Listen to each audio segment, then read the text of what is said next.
ഹർഷൻ, എനിക്ക് മൂന്നാം പിണറായി സർക്കാർ വരരുത് എന്ന് വിചാരിക്കുന്ന ആഗ്രഹിക്കുന്ന ചില ഇടതുപക്ഷക്കാരായിട്ടുള്ള CPM-കാർ തന്നെയായിട്ടുള്ള ചില സുഹൃത്തുക്കൾ എനിക്കുണ്ട്. മൂന്നാം പിണറായി സർക്കാർ വരരുത്. കാരണം രണ്ടാം സർക്കാർ വന്നപ്പോൾ തന്നെ നമ്മുടെ ഒരു സവിശേഷതയായിട്ട് അവർ വിചാരിക്കുന്ന നമ്മുടെ ഒരു സവിശേഷതയാണെന്ന് അവർ എന്ന് വെച്ചാൽ അങ്ങനെ തോന്നിയിട്ടുള്ള ഒരു എന്താണ് വിപ്ലവ ബോധം അല്ലെങ്കിൽ സമര സംഘടന എന്ന നിലയ്ക്ക് ഞങ്ങളുടെ സംഘടന കുറച്ച് വീക്കായിപ്പോയി എന്ന് വിചാരിക്കുന്ന ചില സുഹൃത്തുക്കളുണ്ട്.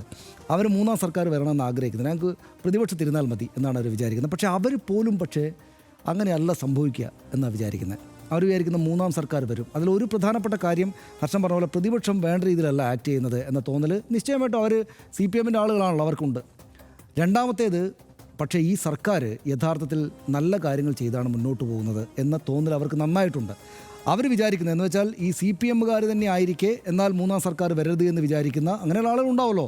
അപ്പോൾ അങ്ങനെയുള്ള ആളുകൾ വിചാരിക്കുന്നത് ഈ താഴെ തട്ടിൽ CPM 10 വർഷമായിട്ടൊരു ഭരണ സംഘത്തിൻ്റെ പാർട്ടിയുടെ നേതാക്കളായതുകൊണ്ട് താഴെ തട്ടിലുള്ള പ്രാദേശികമായിട്ടുള്ള CPM നേതാക്കളുടെ വല്ല കുഴപ്പം കൊണ്ട് വീണുപോയാലല്ലാതെ ഈ ഭരണത്തിൻ്റെ കുഴപ്പം കൊണ്ട് സർക്കാർ മൂന്നാമത് വരാതിരിക്കില്ല എന്നാണ് അവർ വിചാരിക്കുന്നത്. കാരണം അത്രയും മികച്ച കാര്യങ്ങളാണ്, ആർക്കും പ്രത്യേകിച്ച് കുറ്റം പറയാനില്ല എന്നതാണ് എനിക്ക് തോന്നിയിട്ടുള്ള ഏറ്റവും പ്രധാനപ്പെട്ട കാര്യം. ഹർഷൻ, എന്തുകൊണ്ടാണ് CPM മുഖ്യമന്ത്രിമാരുടെ കൂട്ടത്തിൽ പിണറായി വിജയൻ തുടർച്ചയായിട്ടൊരു തുടർഭരണം വാങ്ങുന്ന ഒരു മുഖ്യമന്ത്രി ആയത് എന്ന് തോന്നിയാൽ പിണറായി വിജയനാണ് ഈ പറയുന്ന ഏറ്റവും വലിയ വിമർശനങ്ങൾക്കിടയിലൂടെ വന്ന ഒരു നേതാവ്.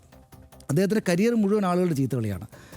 അധികായനായിട്ടുള്ള VS അച്യുതാനന്ദനോടൊപ്പം ചേർന്ന് നിന്നിട്ട് ഫൈറ്റ് ചെയ്ത് ഈ ലാവ്ലിൻ അഴിമതി കേസ് എന്നൊരു അഴിമതി കേസോടൊക്കെ ഫൈറ്റ് ചെയ്താണ് വന്നത്. അപ്പോൾ വളരെയേറെ സൂക്ഷ്മത നിശ്ചയമായിട്ടും അദ്ദേഹത്തിന് ഉണ്ടാകുമായിരിക്കും. ഓരോരോ കാര്യങ്ങളിലും എങ്ങനെ കാര്യങ്ങൾ കൊണ്ടുപോകണം, എവിടെ നിന്നൊക്കെ അടിവരാം എന്നൊരു പക്ഷേ അദ്ദേഹത്തിന് തോന്നലുണ്ടാകും.